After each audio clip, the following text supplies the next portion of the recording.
자, 우리 함께 하나님의 말씀을 보도록 하겠습니다.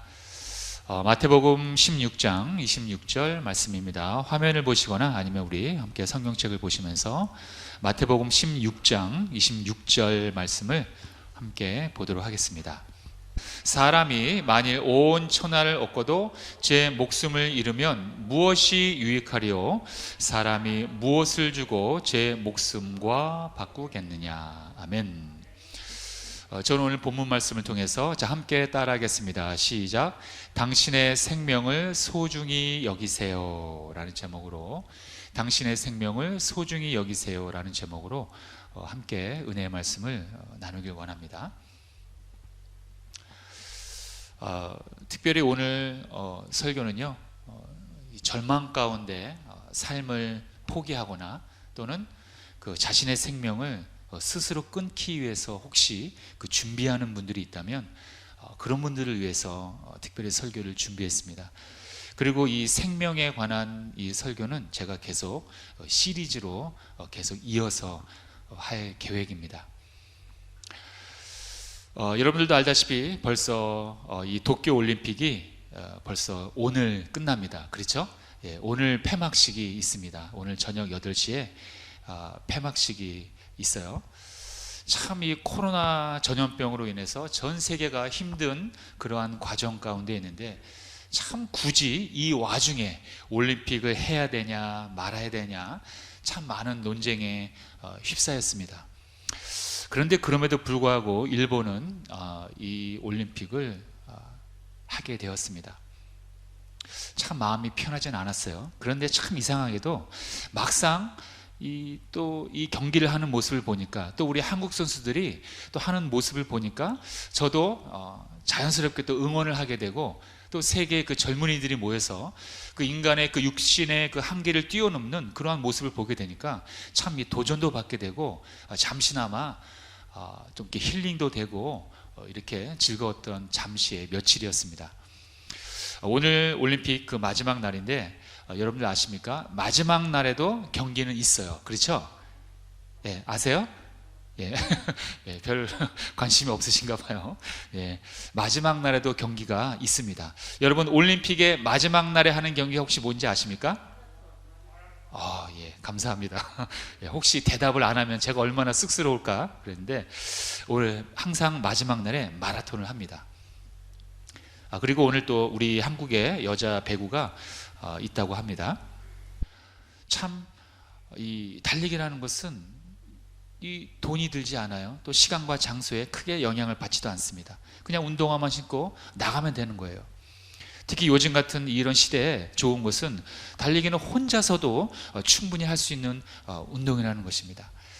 그래서 저는 이 어르신들이 그러한 것을 하기를 원합니다. 이렇게 얘기하면 여러분들은 또 뭐라고 얘기할까요? 예, 관절이 안 좋다고 보나마나 얘기하실 것입니다. 이 관절이 좋지 않으면 참 달리는 것도 힘들고, 뿐더러 걷는 것도 참 힘들어 하십니다. 이렇게 관절염 때문에 고통을 호소하는 분들이 의외로 참 많다는 것입니다. 우리 몸의 이 관절이라는 것은 사용하면 사용할수록 닳아 없어집니다. 그런데 참 안타까운 것은 이 관절이 한번 닳아 없어지면 다시 생겨나나요? 아니면 안 생겨나나요? 네, 한번 닳으면은 다시 생성되지 않습니다. 소모품이에요. 또 이렇게 생겨나는 게 아닙니다.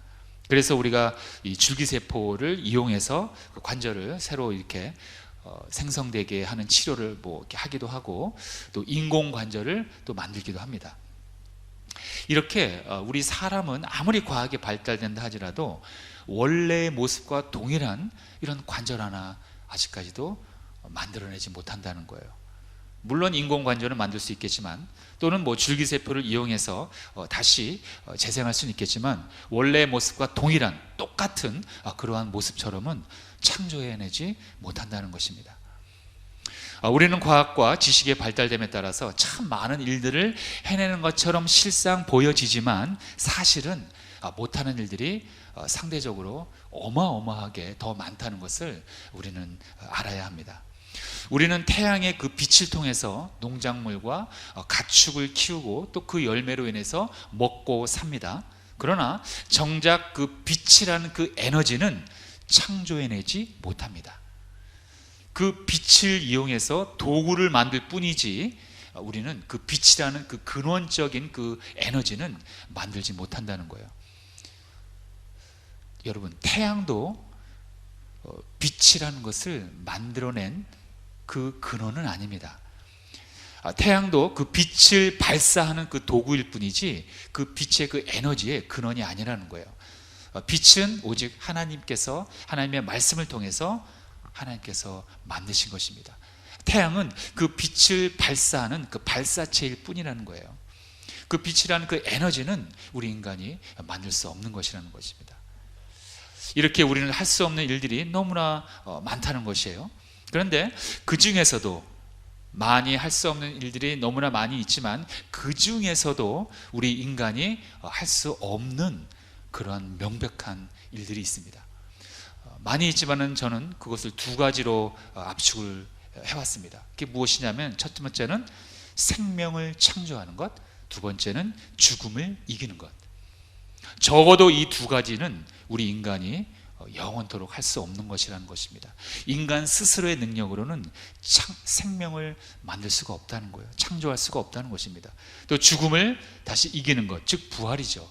부활을 우리 능력으로는 할 수 없다는 것입니다. 죽음을 이겼다는 것은 곧 영생을 의미하는 것입니다. 영생은 우리 인간 스스로의 능력으로는, 우리 스스로의 실력, 우리 스스로의 지식으로는 절대로 이루어낼 수 없다는 것입니다. 이렇게 죽고 사는 것은 인간의 노력과 의지대로 할 수 없고 오직 생과 사를 자기의 주관대로 할 수 있는 분은 오직 하나님 한 분이십니다. 우리는 이렇게 하나님의 주권 하에 살아가는 그러한 하나님의 자녀라는 것입니다. 우리는 하나님께서 정한 때에 따라서 살고 죽는 그러한 존재라는 것입니다. 그래서 성경 전도서는 이렇게 이야기하고 있는 것입니다. 자, 시작. 범사에 기한이 있고 천하만사가 다 때가 있나니 날 때가 있고 죽을 때가 있으며 심을 때가 있고 심은 것을 뽑을 때가 있으며, 이렇게 만사에는 하나님께서 정한 때가 모두 있다는 것입니다. 하나님께서 우리의 인생을 주관하신다는 그러한 뜻입니다. 그런데 이러한 비슷한 의미로 예수님도 말씀하셨어요. 누가복음 12장에 보니까 이렇게 말씀하셨습니다. 자, 시작. 또 내가 내 영혼에게 이르되 영혼아 여러 해 쓸 물건을 많이 쌓아두었으니 평안히 쉬고 먹고 마시고 즐거워하자 하리라 하되, 하나님은 이르시되 어리석은 자여 오늘 밤에 내 영혼을 도로 찾으리니 그러면 내 준비한 것이 누구의 것이 되겠느냐. 우리가 아무리 이 세상에서 호화를 누리며 산다고 할지라도 하나님이 우리의 영혼을 도로 찾으시면 우리는 가야 한다는 그런 말입니다. 즉 이 말씀도 우리의 생과 사는 누구의 것이다? 하나님이 주관하신다, 그런 의미가 있는 것입니다. 우리 사람들은 그럼에도 불구하고 하나님을 믿지 않기 때문에 바로 이러한 진리를 거부합니다. 그래서 유전자를 조작해서 끊임없이 사람의 생명을 또 만들려고 하고 복제하려고 있습니다. 그리고 사람이 죽자마자 냉동을 시켜서 보관합니다.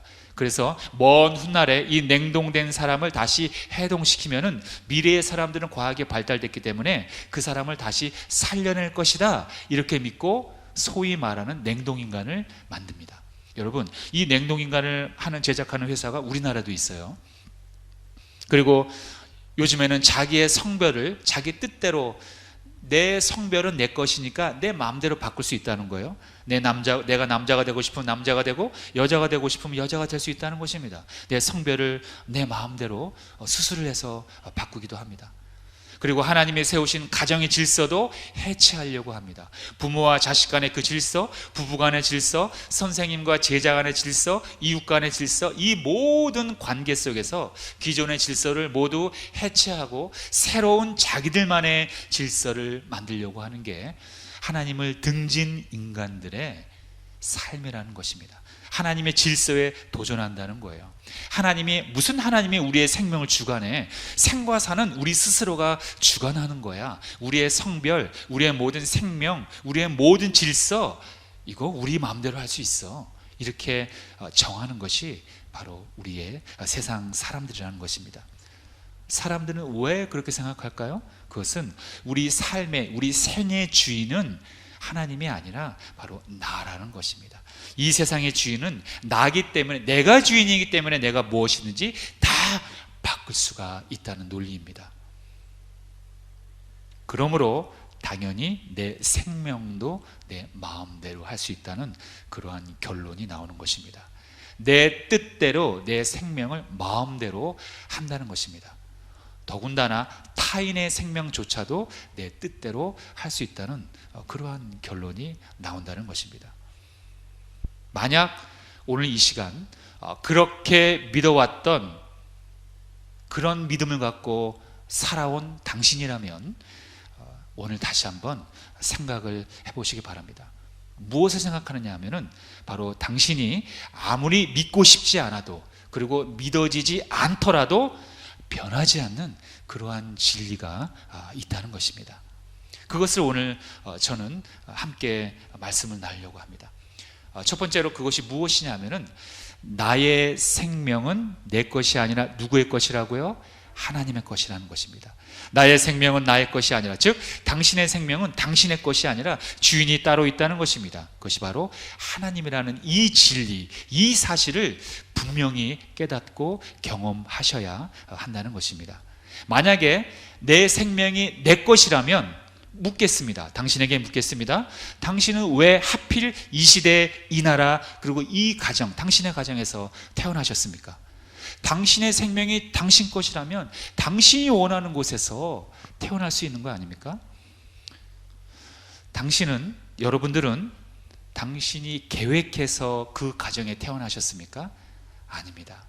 우리 모두는 우리가 원해서 태어난 것이 아니라는 거예요. 우리가 원해서 대한민국에 태어난 것이 아닙니다. 내가 원했기 때문에 남자 또는 여자로 이 가정에서 태어난 것이 아니라는 것입니다. 이것은 즉 우리의 생명은 누군가, 어떤 절대자가 계획하에, 지적인 계획하에 이 시대, 이곳, 이 장소에서 태어나게끔 설계를 하셨다는 명백한 증거라는 것입니다.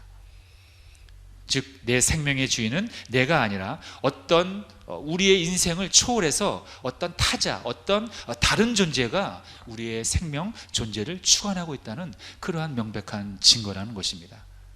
바로 그분이 바로 하나님이시라는 것을 여러분은 꼭 아셔야 한다는 것입니다. 성경은 그것을 이렇게 말씀하고 있습니다. 에베소서 1장 4절에 보면 이렇게 나와 있어요. 자, 시작. 곧 창세전에 그리스도 안에서 우리를 택하사. 창세전이라는 말은 이 우주 만물이 창조되기 전을, 그 시점을 이야기하는 것입니다. 여러분, 이 우주 만물이 창조되기 전에는 하나님밖에 없었어요. 그죠?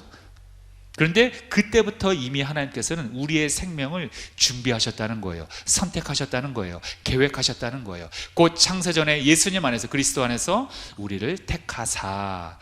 정말로 이해할 수 없는, 우리의 상식과 우리의 지식으로는 정말로 이해할 수 없는 하나님만의 지혜이자 계획이라는 것입니다. 그리고 하나님은 그 계획을 실제적으로 실행하십니다. 우주를 만드시고 그 다음에 사람을 만드십니다. 자, 창세기 2장 7절이죠. 시작. 야훼 하나님이 땅의 흙으로 사람을 지으시고 생기를 그 코에 불어넣으시니 사람이 생명이 되니라. 자, 사람의 몸 가운데 하나님의 영원한 생명이 들어가는 아주 위대한 장면입니다. 하나님이 비록 우리 사람을 물질로, 즉 흙으로 만들긴 하셨지만 그 가운데 하나님의 생명을, 그 영원한 생명, 어떤 일시적인 기간이 정해진 생명이 아니라 하나님 그 자체가 본질이 영원성에 있는 분이기 때문에 하나님의 생명은 뭐 말할 것도 없이 영원한 것입니다. 그런데 그 영원한 생명을 우리에게 부여해 주셨다는 그런 그 장면입니다. 그래서 뛰어난 영성의 그 욥은 이렇게 고백합니다. 시작. 모든 생물의 생명과 모든 사람의 육신의 목숨이 다 그의 손에 있느니라. 이렇게 하나님께서는 우리에게 당신의 영원한 생명을 주신 것입니다. 원래 생명이라는 것은 하나님만 갖고 계시는 하나님의 그 고유한 속성입니다. 그 영원한 생명을, 고유한 속성을 감히 우리가 받았다는 거예요. 이처럼 생명은 하나님의 본질이기 때문에 소멸되거나 사라지거나 죽지 않는다는 그러한 속성이, 특징이 있다는 것입니다. 그런데 이러한 하나님의 영원한 그 속성을, 영원성의 속성을 알지 못하고 또는 믿지 않는 그러한 사람들은 오직 진화론에 따라 사람을 해석한다는 것입니다. 즉 인간을 하나의 물질로만 보는 거예요. 그 이상으로 보지 않는다는 겁니다.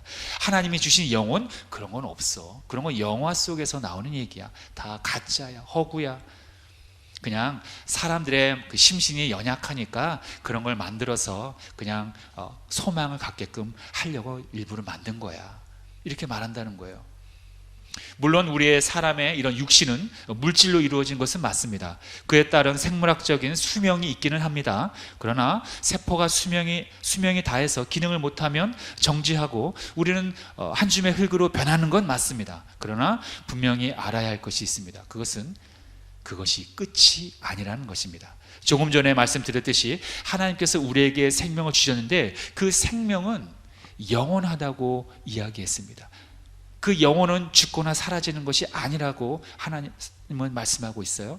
우리의 영혼은 우리의 육신의 수명이 다했다고 해서 사라지는 것이 아니라는 거예요.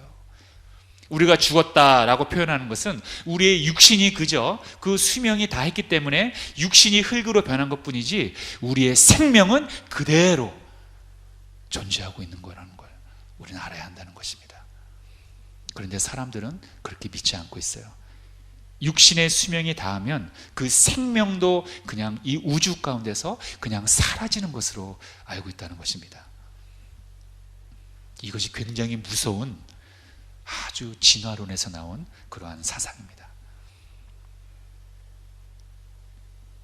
혹시 이 시간 절망 속에서 극단적인 생각을 하고 계신 그러한 분들이 계시다면, 그러한 분들이 지금 이 방송을 보고 계시다면 반드시 알아야 할 것이 있습니다. 당신은 죽고 싶어도 죽을 수가 없습니다. 죽어지지가 않습니다.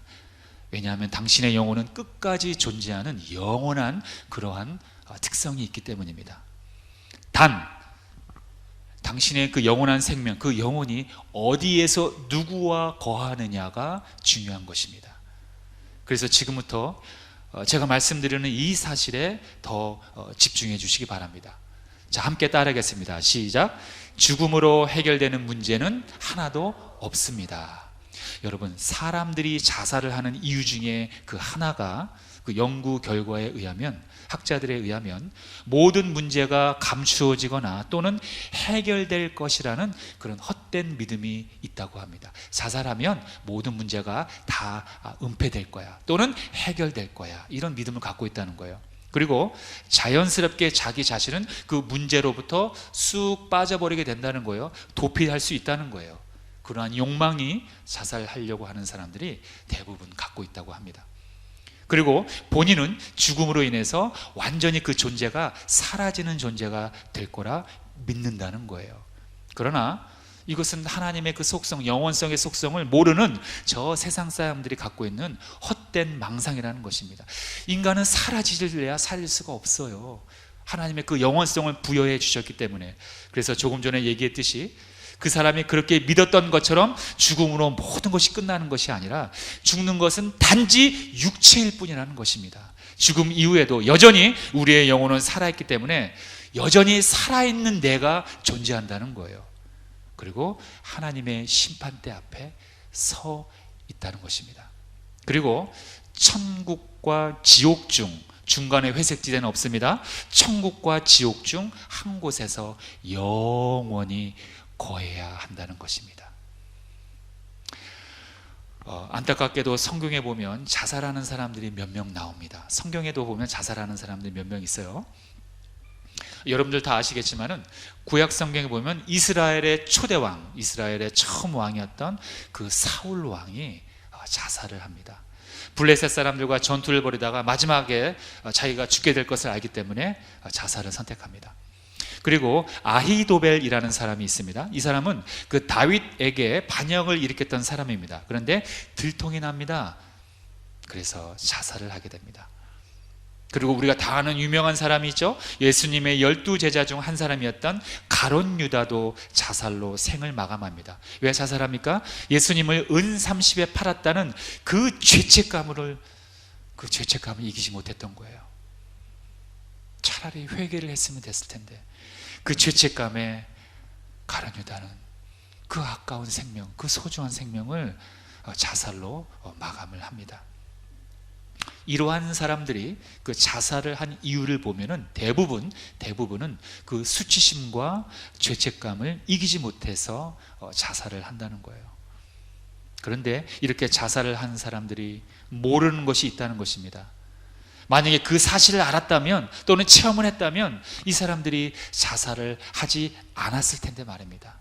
무엇을 알았으면 자살을 안 했을까요? 바로 이겁니다. 자, 시작. 용서하시는 하나님이십니다. 바로 용서하시는 하나님을 경험했다면, 실제로 경험을 했다면, 그분을 만났다면 절대로 죽을래야 죽을 수가 없습니다. 마태복음 18장에 보면 예수님과 베드로가 대화하는 장면이 나옵니다. 거기서 예수님은 하나님의 그 한없는 용서하심에 대해서 비유로 말씀하십니다. 우리가 다 아는 말씀이지만 함께 읽겠습니다. 시작. 그때 베드로가 나와 이르되 주여, 형제가 내게 죄를 범하면 몇 번이나 용서하여 주리이까? 7번까지 하오리이까? 예수께서 이르시되 내게 이르노니 7번뿐 아니라 7번을 70번까지라도 할지니라. 아멘. 7번을 70번, 즉 7번을 70번까지라도 용서를 한다는 거예요. 계산해 보니까 490번이네요. 그럼 우리가 용서할 수 있는 범위는 490번입니까? 아닙니다. 이거는 비유이고 무한대로 끊임없이 우리는 용서해야 한다는 말입니다. 하나님의 그 무한한 용서를 예수님께서는 말씀하시는 거예요. 하나님은 우리가 아무리 큰 잘못을 저질러도 그것과 상관없어요.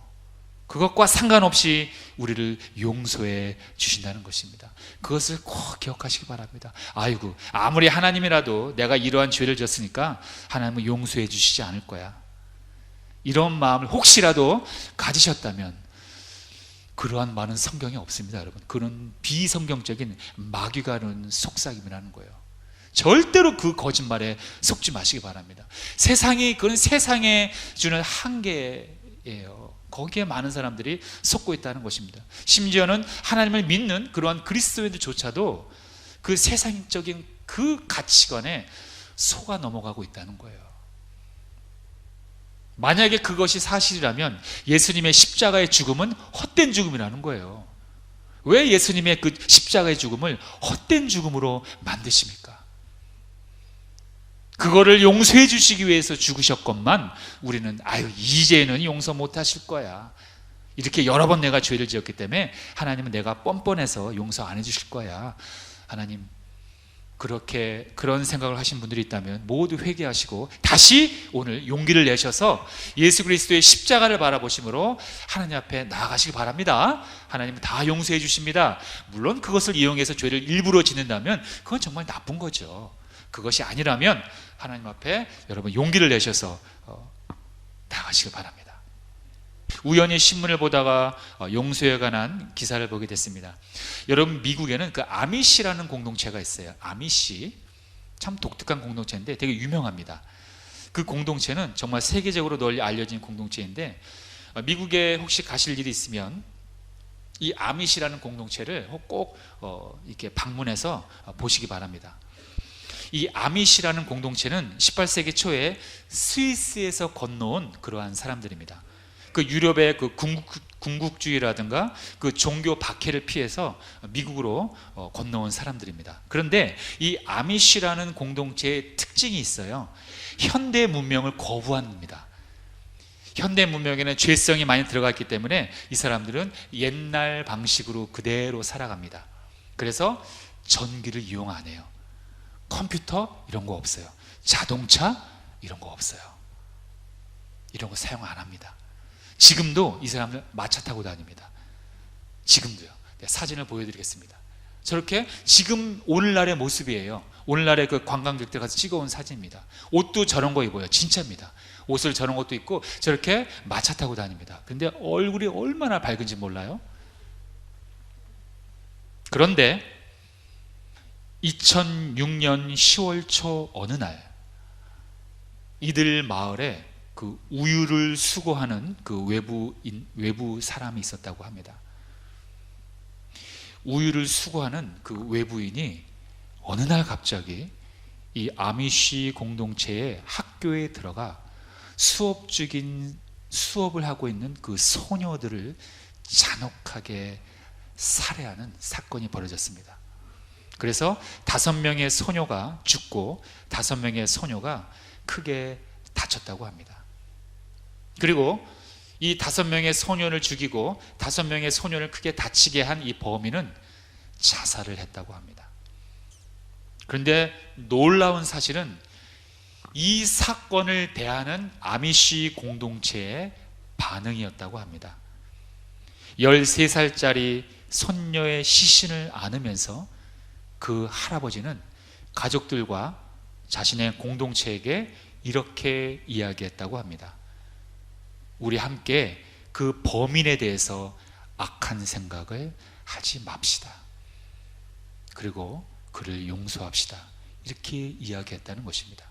그런데 그 생각은 그 할아버지만의 생각이 아니라 이 아미시 공동체의 전체의 생각이었다고 합니다. 왜냐하면 이들에게 복수란 없었다고 합니다. 이들은 오직 하나님의 말씀에 따라 오직 용서를 해야 하는 것이 이들의 삶이었다고 합니다. 그래서 이들은 실제로 그 용서를 실제로 실행한 거예요. 그냥 말로만 용서를 외친 것이 아니라 이러한 사건이 터졌을 때 실제로 그 범인을 용서했던 것입니다. 그들은 오히려 벌벌 떨고 있는 이 범인의 아내를 찾아가서 그 안아주고 위로했다고 합니다. 그리고 그 범인의 가족도 오히려 희생자라고 생각하고 이 범인의 아내 그리고 그 범인의 그 자녀들에게 찾아가서 오히려 안아주고 또 꽃을 선물하고 또 음식을 가져다주고 또 전국에서 보내온 그 성금이 있었다고 합니다. 위로금이 있었다고 합니다. 그 성금의 일부를 오히려 그 범인의 가족들을 위해서 썼다고 합니다. 그리고 심지어는 마지막으로 그 범인의 장례식에도 참석해서 그를 애도했다고 합니다. 참 우리나라에도 이 손양원 목사님이 그러한 비슷한 경우가 있지만은 참 외국에도 이러한 경우가 있는 거예요. 이 아미시 공동체는 죄인이었던 자신들을 이미 과거에 구원해 주신 그 하나님의 은혜에 따라서 다른 사람들도 그 은혜를 그대로 베푼 것입니다. 여러분들에게도 이런 용서의 베품의 놀라운 경험이 있기를 축원드립니다. 여러분들 주위에 혹시 여러분들에게 악행을 저지른 사람이 있습니까? 물론 인간적인 마음으로는 용서하고 싶은 마음이 없겠지요. 그러나 내가 받은 용서의 그 은혜를 생각한다면 우린 충분히 할 수 있습니다. 할 수 없을 것 같지만 하나님의 은혜를 기억한다면 할 수 있습니다. 그것이 우리의 한계이자 그와 똑같이 양면성이 있는 은혜입니다. 한계도 있지만 하나님의 은혜를 기억한다면 우리는 그 한계를 뛰어넘을 수 있는 그러한 양면성이 있다는 것입니다. 또 하나의 감동 어린 용서의 이야기가 하나 더 있습니다. 그것은 우리가 다 알고 있는 누가복음 15장에 있는 탕자의 이야기입니다. 여러분, 이 탕자의 이야기를 우리가 할 때 우리는 이 스토리의 주인공을 우리가 주로 탕자로 잡습니다.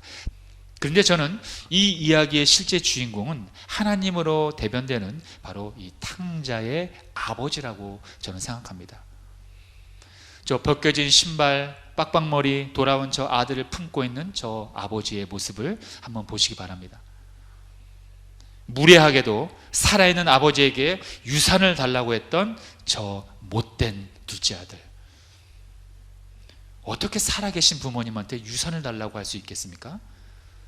그럼에도 불구하고 아버지는 그 둘째 아들에게 유산을 건네줍니다.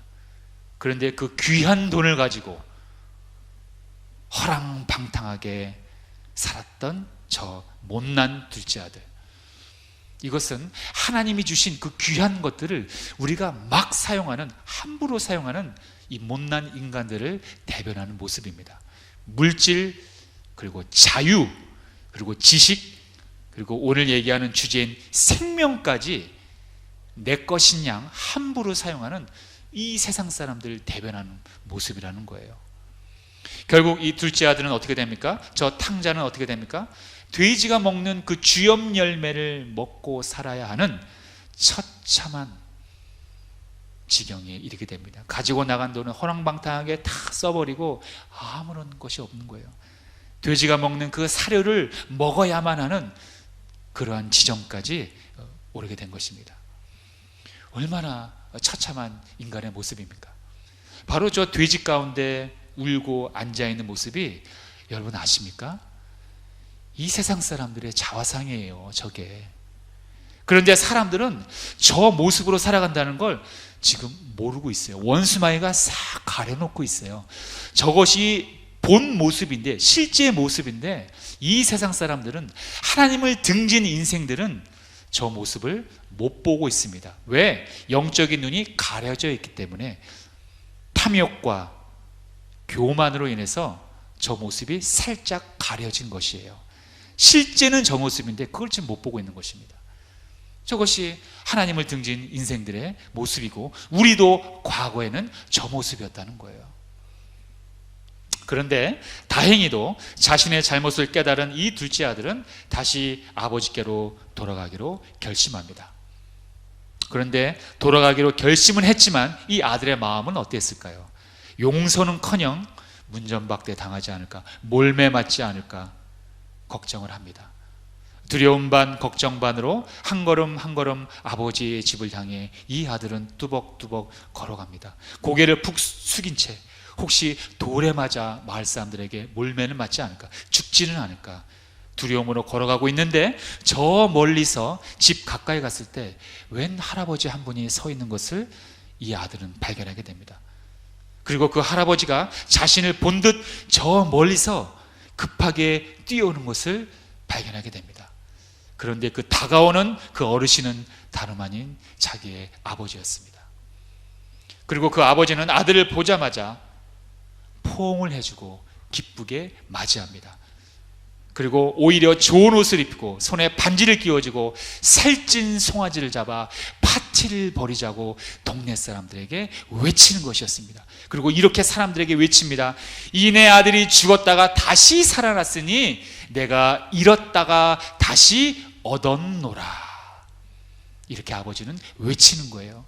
죽었다가 우리 아들이 다시 살아났어요. 다시 부활했어요. 다시 거듭났어요. 내가 잃었다가 다시 찾았습니다. 생명을 찾았습니다. 이것이 바로 하나님의 고백이라는 거예요. 하나님이 외치는 소리예요. 우리에게 외치는 소리입니다. 내 아들을, 내 사랑하는 아무개를 내가 다시 얻었다, 다시 찾았다, 내 생명을 다시 찾았다는 것입니다. 여러분, 이 아들은 감히 살아있는 아버지에게 유산을 달라고 했던, 정말로 이때 당시로서는 돌에 맞아 죽어도 아무 소리 못할 만한 그러한 페루나였습니다. 그러나 이런 아들을 아버지는 품에 안아준 뿐더러 파티를, 축제를 벌였다는 것입니다. 이것이 바로 우리의 아버지 되시는 하나님의 마음이라는 거예요. 여러분들이, 당신이 아무리 큰 잘못을 저질렀다 할지라도 절대로 하나님은 우리의 과거를 돌아보지 않습니다. 조건이 없습니다. 무조건입니다. 조건이 없이 우리를 받아주시고 우리를 여전히 당신의 자녀로 삼아 주신다는 거예요. 혹시라도 극단적인 생각을 하신 분들이 이 방송을 보고 계시다면 꼭 기억하시기 바랍니다. 사람들의 기억은 시간이 지나면 다 잊어버립니다. 그러니 용서하시고 품어주시는 하나님께로 나오시길 바랍니다. 그렇게 하신다면 그 다음은 하나님께서 당신의 삶을 인도해 주실 것입니다. 걱정하지 마시길 바랍니다. 그러면 당신은 뭘 하냐? 그 다음에 내가 뭘 해야 됩니까? 뭘 하긴요. 그 인도하심에 그냥 따라가면 됩니다. 순종하면 되는 거예요. 아주 쉽습니다. 결론을 내도록 하겠습니다. 어느덧 우리 그리스도인들의 소망이 하늘의 소망이 아니라 이 땅에서 잘 사는 것이 어느덧 소망이 된 세상에 우리는 살고 있습니다. 이 말은 무슨 말이냐? 믿음이 타락했다는 거예요. 예수님은 분명히 우리가 두 주인을 섬길 수 없다고 말씀하셨습니다. 이 땅에 보물을 쌓아두지 말라고 말씀하셨습니다. 이 땅의 보물은 도둑이 다 가져갈 것이라고 분명히 말씀하셨습니다. 그럼에도 우리는 너무 이 땅에 집착하며 살고 있다는 거예요. 이 세상이 점점점 살기 좋은 세상으로 변화될 것이라고 많은 사람들이 착각하고 있습니다. 여러분, 시간이 흘러감에 따라 정치, 경제, 사회, 문화 이 모든 분야가 진보하고 발전될 것이라고 다 모든 사람들은 믿고 있어요. 여러분, 이건 제가 얘기하는 것이 아니라 성경이 하나님의 말씀합니다. 절대로 이 세상은 좋게 변화되지 않습니다. 절대로 그렇게 변화되지 않습니다. 우리가 살기에는 편리하게끔은 변합니다. 아주 편하게 생활할 수 있도록은 변합니다. 그러나 본질적으로 우리의 영혼은, 우리의 영원한 생명은 점점 타락하게끔 그런 조건으로 이 세상이 변화가 된다는 것입니다. 아마 저보다도 우리 어르신들이 더 많이 알 것입니다. 지금 우리나라만 보더라도 여러분 어떻습니까? 1년, 2년, 3년, 4년, 5년 전과 지금이 어떻습니까? 하나님 믿기가 5년 전과 지금이 더 좋아졌습니까? 나빠졌습니까? 그런데 앞으로 더 심해질 거라는 거예요. 그래서 저는 지난번에도 얘기했지만 우리의 자녀들이 더 걱정스럽습니다. 더 불쌍해요. 저나 여러분들이 믿던 그 세대와 더 하나님을 믿기 어려운 세대에 이 세상의 눈치를 봐야만 하는 세대에 우리 자녀들이 지금 태어나고 그렇게 살아가고 있다는 거예요. 우리가 살기에는 편리하게끔 변할지 몰라도 본질적으로 우리가 하나님을 믿기에는 점점 어려운 조건으로 이 세상은 더 변해가고 있다는 것입니다. 그렇다면 우리의 소망은 어떻게 변해야 하는지 말 안 해도 여러분들이 더 잘 아실 것입니다. 현재 우리는 생명을 존중하지 않는, 생명을 경시하는 시대에 살고 있습니다. 자기 자신의 생명은 물론이고 타인의 생명까지 모두 그렇게 여기고 있다는 거예요. 우리는 사람을 직접 살인을 하기도 합니다. 그리고 간접적으로 살인을 하기도 합니다. 그리고 인격적으로 살인을 하기도 합니다. 우리는 온통 길거리에 살인자들이 거리를 다니고 있어요. 이 모두가 하나님이 주신 생명으로 여기지 않고 내 것으로 여기고 살아가고 있다는 증거라는 것입니다. 하나님께서는 당신과 영원토록 살 수 있도록 우리에게 영원한 생명을 주셨는데 우리는 그 생명을 마치 나의 소유물인 양 함부로 여기고 있다는 것입니다. 마치 인스턴트 식품처럼 한 번 사용하고 버리는 그런 소모품 정도로 생각한다는 것입니다. 내가 죽으면 그냥 사라져버리는 그런 한 줌의 흙으로만 착각을 하고 있다는 거예요. 그러나 사람들이 그렇게 생각하는 것처럼 생명은 사라지는 것이 아니라 영원히 존재한다는 것입니다. 생명은 하나님으로부터 나온 것이기 때문이라는 것입니다. 그러므로 여러분들은 하나님의 생명을 소유한 천하보다 귀한 존재라는 것을 꼭 기억하시기 바랍니다. 그래서 내가 하나님의 거하시는 그런 하나님의 나라에서 믿는 성도들과 함께 거하기를 꼭 소망해야 한다는 것입니다. 우리의 최종적인 비전, 우리의 최종적인 소망함은 쉽게 얘기하면 천국 가는 거예요. 만약에 여러분들이 이것이 소망이 아니고 다른 것이 소망이 되어버린다면 여러분들 큰일 나는 겁니다. 여러분들의 믿음이 타락했다는 거예요. 다시 믿음을 재정비하시기 바랍니다. 우리의 궁극적인 그 꼭지점이 되는 그 소망은 천국에 들어가는 것입니다. 그만큼 그것이 어렵다는 것입니다. 많은 성도들의 소망이 그것이 안 되어져 가고 있어요. 그냥 잘 사는 게 소망이 되어져 가고 있어요. 그냥 성공하는 것이 소망이 되어져 가고 있어요. 주님이 다시 오실 때는 구원을 위해서가 아니라 심판하기 위해서 오십니다. 그때 우리는 천국에서 영원히 거하는가 아니면 지옥에서 영원히 거하는가가 결정되는 시간입니다. 부디 여러분들 모두가 마지막 끝까지 믿음을 지키셔서 천국 영생을 소유하시길 주님의 이름으로 축원드립니다. 기도하겠습니다. 할렐루야. 좋으신 아버지 하나님 감사합니다. 하나님, 오늘 귀한 말씀을 나누었습니다. 사람이 만일 온 천하를 얻고도 제 목숨을 잃으면 무엇이 유익하리요? 사람이 무엇을 주고 제 목숨과 바꾸겠느냐? 예수님께서 이렇게 말씀하셨습니다. 우리의 생명의 존귀함을 말씀하신 것입니다. 우리의 생명은 하나님의 것입니다. 왜냐하면 하나님이 예수님을 통해서 우리에게 주셨기 때문입니다. 이 소중한 생명을 믿음으로 끝까지 잘 지켜 주님 오시는 그날에 주님과 하나가 되는 그러한 우리가 되게 하여 주시옵소서. 이 세상은 참 살기가 힘들어져 가고 있습니다. 우리의 믿음을 지키기가 힘들어져 가고 있는 세상으로 변해가고 있습니다. 그러한 가운데 절망하고 하나님이 없다라고 믿고 나의 생명을 경시하고 극단적인 생각을 하는 사람들이 늘어가고 있습니다. 하나님, 그러한 분들에게 다시 한번 하나님의 생명을 나눈 그 사랑을 깨닫게 하여 주시옵소서. 그 깨달음을 주시는 분은 오직 성령님이십니다. 우리가 주의 복음을 전한다 할지라도 그것을 깨닫고 경험하게 하시는 분은 오직 성령이시오니, 하나님, 이 방송을 보고 혹시 절망 가운데 있는 분들이 있다면 성령께서 지금 이 시간 역사하여 주셔서 하나님이 주신 그 귀중한 생명을 다시 내가 살아가겠노라, 그렇게 결단하는 시간이 되게 하여 주시옵소서. 오늘 이 자리에 나온 사랑하는 우리 신동탄교회 성도님들 중에서도 혹시나 절망 가운데 있거나 어려움 가운데 있거나 힘들어하고 있는 분들이 있다면 하나님, 다시 일어설 수 있는 그 용기를 주시고 끝까지 우리를 포기하지 아니하시는 하나님을 바라보면서 이 어려운 난국을 하나님 믿음으로 승리할 수 있도록 인도하여 주시옵소서. 감사드리며 예수님의 이름으로 기도하옵나이다. 아멘. 우리 다시 한번 갈보리 언덕의 생명나무 우리 찬송하시면서 기도하는 시간 갖도록 하겠습니다. 갈보리